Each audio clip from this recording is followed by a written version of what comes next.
श्री युधिष्ठिर बोले कि हे भगवान, ज्येष्ठ मास की कृष्ण पक्ष की एकादशी का क्या नाम है तथा उसका महात्म्य क्या है, सो कृपा करके कहिए। श्री कृष्ण भगवान बोले कि हे राजन, ज्येष्ठ मास के कृष्ण पक्ष की एकादशी का नाम अपरा है। यह अचला तथा अपरा दोनों नामों से जानी जाती है, क्योंकि यह अपार धन देने वाली है।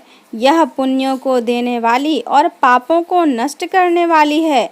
जो मनुष्य इस एकादशी का व्रत करते हैं उनको लोक में प्रसिद्धि होती है। अपरा एकादशी के व्रत से ब्रह्म हत्या, भूत योनि, दूसरे की निंदा आदि के पाप नष्ट हो जाते हैं।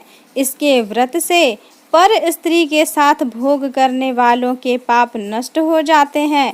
झूठी गवाही, असत्य भाषण, झूठा वेद पढ़ना, झूठा शास्त्र बनाना, ज्योतिषी, झूठा वैद आदि सबके पाप अपरा एकादशी के व्रत से नष्ट हो जाते हैं। जो क्षत्रिय युद्ध क्षेत्र से भाग जाए तो वे नरक को जाते हैं, परंतु अपरा एकादशी को व्रत करने से उन्हें स्वर्ग की प्राप्ति होती है। जो शिष्य गुरु से विद्या ग्रहण करते हैं परंतु बाद में उनकी निंदा करते हैं तो वह अवश्य ही नरक में जाते हैं। वह भी अपरा एकादशी का व्रत करने से स्वर्ग को चले जाते हैं। जो फल तीनों पुष्करों में स्नान करने से या कार्तिक मास में स्नान करने से अथवा गंगा के तट पर पीतरों को पिंडदान करने से मिलता है, वह फल अपरा एकादशी का व्रत करने से मिलता है। सिंह राशि वालों को बृहस्पति के दिन गोमती में स्नान करने से, कुंभ में श्री केदारनाथ जी के दर्शन करने से तथा बद्रिका आश्रम में रहने तथा सूर्य चंद्र ग्रहण में कुरुक्षेत्र में स्नान करने से जो फल मिलता है वह फल अपरा एकादशी के व्रत के बराबर है। हाथी घोड़े के दान से तथा यज्ञ में स्वर्ण दान से जो फल मिलता है वह फल अपरा के व्रत के फल के बराबर है। ब्याही हुई गौ व भूमि या स्वर्ण के दान का फल भी इसके फल के बराबर होता है। यह व्रत पाप रूपी वृक्षों के काटने को कुल्हाड़ी के समान है। यह अपरा का व्रत पाप रूपी अंधकार के लिए सूर्य के समान है। अतः मनुष्य को एकादशी का व्रत अवश्य करना चाहिए। यह व्रत सब व्रतों में श्रेष्ठ है।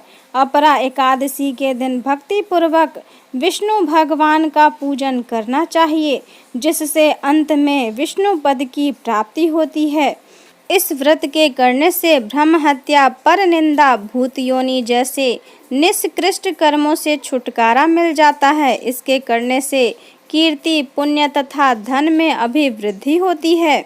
इसकी कथा इस प्रकार है। महीध्वज नामक एक धर्मात्मा राजा था, जिसका छोटा भाई ब्रजध्वज बड़ा ही क्रूर, अधर्मी तथा अन्यायी था। वह अपने बड़े भाई से बड़ा द्वेष रखता था। उस अवसरवादी पापनिष्ठ ने एक दिन रात्रि में बड़े भाई की हत्या करके उसकी देह को जंगली पीपल के वृक्ष के नीचे गाड़ दिया।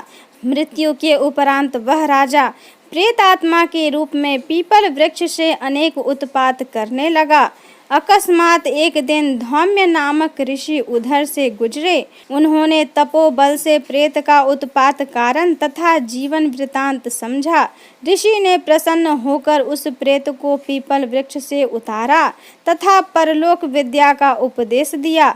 अंत में इस प्रेत आत्मा से मुक्त होने के लिए उसने अचला एकादशी व्रत करने को कहा, जिससे वह राजा दिव्य शरीर वाला होकर स्वर्ग को चला गया। हे राजन, मैंने यह अपरा एकादशी की कथा लोकहित के लिए कही है।